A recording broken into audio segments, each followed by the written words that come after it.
Piedmont was a town in Wyoming that came and went with the Union Pacific Railroad as it made its way across the state. Today, all that's left are the 3 Piedmont charcoal kilns that you see behind me. They were part of a crucial Wyoming industry that no longer exists. I'm Steve Peck of Wyoming PBS. This is Wyoming Chronicle.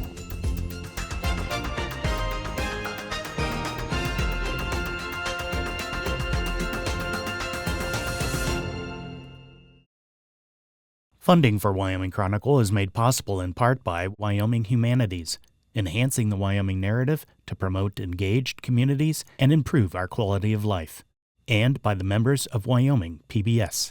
Thank you for your support. We're here at the Piedmont kilns with Josh Camp. Now, Josh, you are the superintendent at a nearby historic site, which is actually sort of disconnected from this, but you've got supervisory authority over both. I am the superintendent at Fort Bridger State Historic Site, and it may surprise you, but these two are actually a little more connected than you might think. Moses Byrne, who came out here originally to set up a station along the Overland Stagecoach Trail, actually made his way from Fort Bridger, coming out here to establish this. So in a way, they are actually quite connected, and of course the Pony Express would have come right through here as well, and they had a station here, and of course previously to this would have been Fort Bridger. So of course my job as superintendent is to take care of these historic sites, make sure that of course we preserve them for as long as possible. Of course a curator's job is, and we all know this as curators, is a losing job. Eventually we will lose to time, but we're just trying to slow that descent as much as possible so we can preserve these for as long as possible. So it seems like we're out in the middle of complete nowhere, but actually there was a time when there was a lot more activity here than there was because the Union Pacific Railroad was just right beside us. Absolutely. In fact, the road today that you may see over here is actually, of course, built where the original railroad would have come through. So this was a main hub, of course, a railroad town that popped up as the railroad came through, and then as it was moved just up north a little bit, going through Aspen Tunnel, which is a mile-long tunnel they built to shorten the railroad a couple of miles. The railroad stopped coming through here, and as soon as the train stopped coming, the town kind of died and became the ghost town that it is now. One of the features of the town are these 3 structures we see behind us. Charcoal kilns. Charcoal making was a big industry for a long time. And now I mean, people still get a bag of charcoal briquettes for their grill or something, so it still kind of exists, but on the scale that these were, and for the intensity of the labor, it was really something, wasn't it? Oh, absolutely. And of course, these kilns are actually not an uncommon sight for the 1800s throughout North America. There were several kilns all over the western United States like this. We're lucky enough to have some of the few that, of course, are still standing. You can still see the full structure. Yeah, in fact, I'd read that just further up the line in the days of the railroad's arrival, there was another little town called Hilliard, I think it was, that had many more than this. Evanston had a big installation of charcoal. Absolutely. All gone. Yep. These kilns, of course, if they don't have upkeep, they will collapse, and we've got one, of course, on the end that has done just that before the state obtained it, of course. But the charcoal actually really made sense here, and it's kind of an interesting story because originally this area, as the train was coming through here, they were pulling lumber from about 13 miles south of here up into the Uinta Mountains, and they were bringing it originally as railroad ties. So they were producing railroad ties, and then, of course, as soon as the railroad got far enough along, it didn't make sense to continue to bring those railroad ties, but they already had a method of bringing tons of lumber to this area, and suddenly the railroad ties were no longer needed. So it made sense that you can think about it, if you've got all that lumber, charcoal kilns is just the next best option. It's right by the railroad. Build these here. You can bring that lumber in using the equipment you'd already established to put up the railroad and get the railroad ties here. So it was really kind of a no-brainer to start building charcoal kilns here and start producing. You're going to tell us more about what the process actually was, but in some ways it's not that much different from today's industry. If you have good transportation for whatever your product is, it makes sense to manufacture it there, and that's what we had here, at least for a time. Absolutely. The town itself, called Piedmont, am I right in recollecting that Mr. Byrne, or is it Byrne, however you pronounce it, B-Y-R-N-E, I think, wanted to name the town after himself, but there were reasons that he didn't, and it became Piedmont because of his wife. Have I got that right? When he proposed that, of course, the railroad already had a huge sway here, and they did not like the name at all. They told him there's too many towns that sound too similar to that. We need something unique, something distinct. So his wife, who was from Piedmont, Italy, recommended the name of Piedmont, and of course, that is what stuck. It must be, what, 25 feet tall or more? 30 feet tall Yeah. on these kilns to the point, and yes, they are massive structures. Again, they don't look near as impressive in photo or in film as they do when you actually come out here and just get a full scale of how big they are. And it's made of what? So made mostly out of limestone, which is actually something that is found just east of here. In fact, another good connection to Fort Bridger is it's very likely they were pulling this limestone from the same formation and the same quarry that the buildings at Fort Bridger were pulled from. You're sort of entering a different world almost when you go in there. And of course, there wasn't a lot of activity inside once it was working. In fact, that's the last place you'd want to be, probably. Yeah, you'd be cooked pretty good if that was the case. Josh, we're now inside the middle of the three kilns. The town dried up and sort of went away around the turn of the century, and by the middle of the century, there really was nothing left here at all, but the kilns remained, and at some point after that, the state of Wyoming decided these are worth preserving. What went on then, and how have they been, what sort of preservation work has been done? So of course, this one's really fun to talk about because this one is also really easy to see. If you look at the walls of these kilns, you can still see the original char from when these kilns were used. Now, it's really easy to tell where we've done restoration work because you can see very clearly the newer mortar. Yeah, so anywhere you see that new mortar, and again, you can see especially the weather here in Wyoming, as we all know, gets pretty cold, snow gets pretty high, and that really has a harder effect on the lower ends of these. But you can also see, as on this side, how structurally these kilns, as time does all things, is bringing it down. And you can see our next restoration project will be making a repair on that crack. So it's ongoing as you see a problem. This is something that we are continuously doing because, again, everything needs maintenance, and especially old stuff So needs when the maintenance. kiln was new, it looked more or less inside, in terms of the colors at least, the way it does outside. So the blackness Absolutely. we're seeing was from the charring. And so there's mortar there, but it's just been charred over. Let me just say as well to the viewing audience, it's not going to get this chance. You come in here and you can smell the charcoal prevalently still. And I don't know when the last time a load of charcoal was made, but it's more than 100 years ago. Oh, absolutely, over 100 years ago. And again, you can still smell that, sure so can. prevalent here. And there's air circulation. It's not that it's so completely closed up. There's opening up there. There's the door. There are other openings. You tell us more about that. So it isn't that it's just been cloistered. It's just there's so much charcoal made, and it's such a strong smell. There's remnants of a fourth one here. When, as you understand it, when the state decided to do some preservation, was that one already in the bad state of disrepair that it was? That one was already collapsed at that point. But it's sort of interesting to the site, isn't it? I actually like it that way, to have three of them that, of course, you can still walk in and really see what they would have been like, and then have one that shows, as time works on things, that is what is going to happen. That's what would have happened here.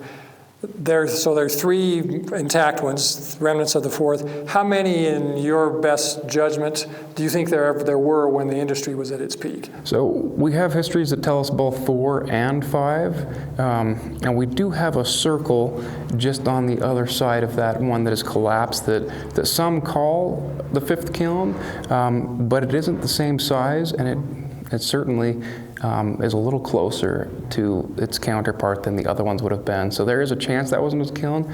My personal thought is that it was probably just 4 kilns with maybe a smaller kiln there for many excess, but really, when you take it right down to its core, one of these kilns is already producing a huge amount of charcoal. So you're already at an industrial level, so possibly a 5th one. My personal guess would be a 4th. What is charcoal? It's not just a burned piece of wood. It's something far different from that. Yeah, so charcoal, of course, is the process of taking something, a biological material, in this case wood, and trying to get everything but the carbon content out of it. Really, if you can get that straight carbon content, your fire that you're burning with it is going to be a much higher temperature. Of course, the Iron Age was started because of charcoal production. It is impossible to work iron without at least charcoal. Because you need a lot of heat. Yes. And wood just wasn't going to cut it. Yep. Wood, you can work, little bits of iron, but if you really want to work big pieces of iron, you have to have at least charcoal to get that kind of heat you needed.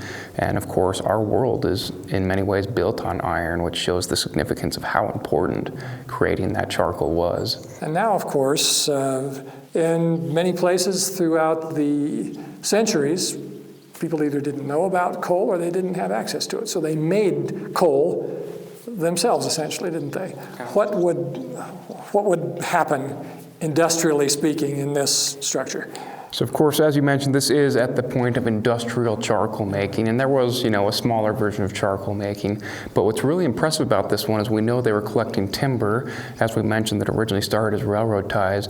They were then able to convert that use of that wood to charcoal making. Forests not far from here. Yep. So they were harvesting those forests, cutting 6 to 8 foot sections of logs. They would haul them in, of course, through the door here as we got in, and they would start stacking them. And of course, as tightly as you can pack those logs would be as you wanted those. And just to give you a good visual image, they weren't stacking them like this. They were putting them up. So you'd have rounded logs sticking about 8 foot tall up, and you would stack that, of course, up against the back wall first so you don't paint yourself into a corner, building your way slowly across. And as you got enough of that first level of logs, you could then, climb up on with the next set of logs and stack those as high as you could. Because again, the more wood you can get in here, the more charcoal you're going to end up with, and that means your production levels are going to be higher. So this thing would be just completely packed to the brim. And of course, any of the wood that would have been stacked above that, as the process is happening, that charcoal is going to collapse and it would eventually come down and it would have an opportunity to turn to charcoal just like the rest. So absolutely stack it to the very brim if you can possibly get away with it. And then what? And then, of course, once your wood is packed in your charcoal kiln, the idea is, of course, to make an almost fire. As we kind of mentioned earlier, you need 3 things to make a fire. You need a fuel source, a heat source, and oxygen to help burn that. So for charcoal, we are actually going to take away one of those ingredients in fire. We're going to try and limit the oxygen to the point where it has just enough to smolder, but not enough to actually catch flame. If you've got flames, your charcoal is being ruined. So you don't want that. You want it to smolder. So of course, as we have this full of wood, we would then have a door that would go across this. You close the door, seal off that doorway, again trying to limit any way for oxygen to get in. Now, as mentioned, you did need some amount of oxygen, and if you observe, you can actually see a series of holes in the bottom of this kiln leading to the outside. This allows you to get the oxygen into the very bottom part, which of course is the hottest part of that fire, and where you need to make sure that oxygen is just enough to make it char, but not enough to actually have it erupt in flames.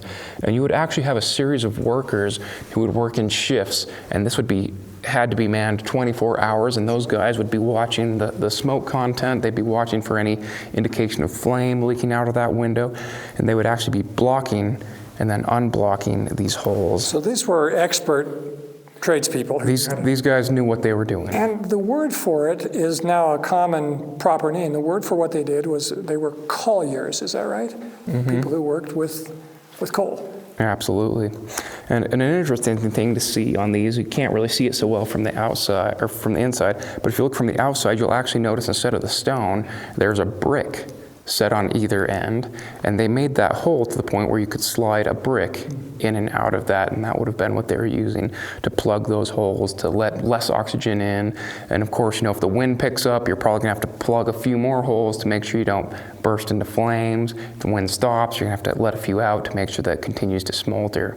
But again, 4 to sometimes even up to 8 days, depending on different conditions and how well that wind. So you come back in here then, pull the doorway, come back in, and the wood that had been piled to the very tip, if they could get it, or as close as they could, had been reduced by a factor of 75% sometimes. You had this layer, this pile of a different thing. Yeah, so of course what's happening on a chemical level at that point is all of the moisture, all of the different impurities that aren't carbon within that wood is being slowly charred away. So when you end, you are going to have something as 95 to 97% or just carbon content.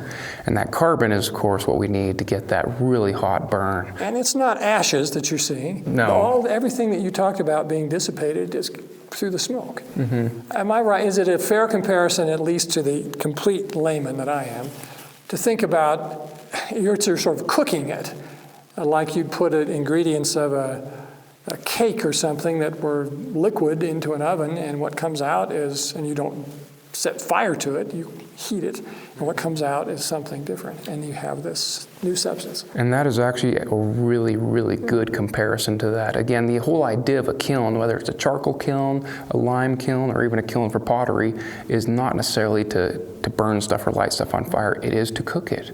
It is to keep it in a heat-controlled environment where you can come out with a specific chemical reaction that causes a special product to come out, which is exactly what you're doing when you're baking. You want that right chemical alignment, that right chemical temperature to turn out a cake. So now you come in, here's the layer of the new charcoal, which might have been about this tall maybe, or depending on how much wood they had in it. Yeah. And what is that substance like? It's black. Oh, it's definitely black. And it would have come in a variety of chunks. And one of the things you were trying to do is the bigger the logs you can get, the bigger chunks of charcoal you can get. Now, of course, in that, you're actually going to end up with quite a bit of dust, which is still here on the floor, where you've got these little tiny chunks. Those aren't worth much on the market. But that's charcoal. But that is still charcoal that is in here, of course. And that charcoal, again, at this size, is not going to be worth very much. So you do want as big a chunks of charcoal as you can. Of course, you can overdo that, but really, if you can get sizes from anywhere from about that big to about that big, you're going to be right in the right place. Because remember, a lot of what this was going to is for blacksmith shops. So if a blacksmith can pull out chunks that are big enough, and actually a blacksmith would probably be looking for chunks closer to that size, but especially for your railroads as well, because this was also something to be powering steam engines. So if you can think that if a steam engine guy could shovel it up and pitch it into the furnace for the steam engine, that's going to be about the right size you want. So when we hear out west, well, they were shoveling coals for the engine, very likely what they meant was they were shoveling charcoal. Josh, one of the things that is interesting to me always in thinking about history is that it's a lot more than military dates and George Washington and Abe Lincoln, and there were people that lived here. You told me you had a background originally in the field known as American Studies, which was more of this real people kind of study of history. And that's what we're seeing here. I don't know if we know the name of a person who worked in the kilns, but we know that they did, and they've left this great record. How do you come at your job from that angle? Well, you know, people aren't really interested in dates. If high school history classes have taught us anything, it's that. And really the key thing I try to focus on is, history. The word story is in that. If we can tell that story, people connect through stories. Stories is what people like to hear, and again, that story of those people who were here doing an immensely difficult job. I can only imagine being awake for a 24-hour shift trying to keep these kilns running and burning at just the right place. What an incredible history, what a incredible story that is. Which they did all year round. All year round. Winters are cold here. It's a hot day out there today. And regardless, they're having to do this because the demand was there. They had to churn out the product. Absolutely, and if you're not getting that, you're not getting paid, and if you're not getting paid, you're on the edge of starving. So, now speaking of getting paid, you shared a colorful anecdote about the Union Pacific Railroad, which goes right by the site. It's one of the conveniences of having the kilns here. In 1869, when the Central Pacific and the Union Pacific were nearing their meeting point, which is some miles away over the state line in Utah, and one of the bigwigs coming westward stopped here and was forced to stop here. What happened? Yeah, so absolutely. The vice president of the company was coming out to attend the ceremony of the Golden Spike that was supposed to happen on May 7th. And this was Mr. Dodge, is that right? That is absolutely correct. Mr. Dodge, vice president, heading out this way. And as he got to Piedmont, he actually was stopped and held hostage here. They held him hostage for 3 days with a demand of $200,000 in payment for the dues that essentially they had not been paid yet here in Piedmont. I mean, that's an astounding amount of money for back then. I mean, it Absolutely. would be the equivalent of, I think, tens of millions of dollars today. Yeah, absolutely. And of course, that was not something he was very happy about being held up on or very happy that he had to pay. But he was kind of stuck in a situation. He was already running immensely late by that point. The whole ceremony was being delayed because of that. So he ended up sending a wiretap and ended up paying that $200,000 to those workers. So they did get their funding. But the consequences of that were, in a way, the end of Piedmont. How do you mean? And that is because afterwards, the railroad almost immediately started looking into an alternate route.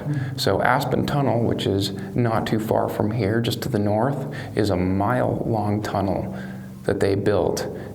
And if you can think of the work that went into that, just to save a couple of miles going through Piedmont, and of course, as soon as Aspen Tunnel was done, I believe that was 1901, they rerouted the railroad to there. The railroad stopped coming to Piedmont, and that essentially spelled the doom of Piedmont. And you suspect that at least part of it is because Mr. Dodge and the other railroad officials were not pleased about what had happened here, and they were going to make somebody pay. Make somebody pay for it. And even if it took them, quite a few years to get to that, I do believe that was a good chunk of that motivation. Because again, when you look at it, it saves a couple miles of railroad. An entire mile-long tunnel, I have to think there could have been an easier way, and there may have been something other than just practicality behiing that motivation. So Piedmont then suffered to an extent, maybe a lesser extent, at least immediately, than so many other these so-called end-of-track towns did.